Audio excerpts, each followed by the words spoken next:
Welcome to the Tech Egg. Don't get scrambled. Enjoy the video. You start by logging into the router web UI or app.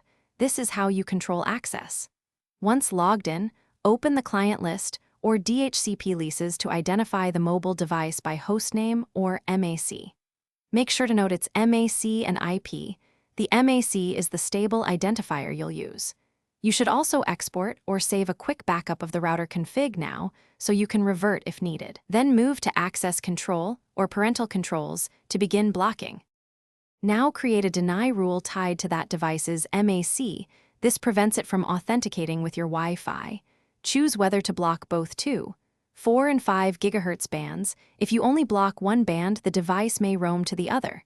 If the router supports schedules, set times to block automatically. Save and apply the rule, then check the active clients list. The device should drop. If it doesn't, use DHCP reservation to fix the MAC to IP mapping so the rule matches consistently. Finish by rebooting the router and the mobile device to ensure the block takes effect. This clears any cached sessions. Then verify the client list and run a quick internet test on the blocked phone. If it still connects, clear the router's ARP and DHCP lease tables and reapply the deny rule. Cached entries often bypass changes. Make sure carrier Wi-Fi or hotspot isn't in use. If all else fails, remove the device from saved networks or perform a router factory reset and reconfigure only trusted devices.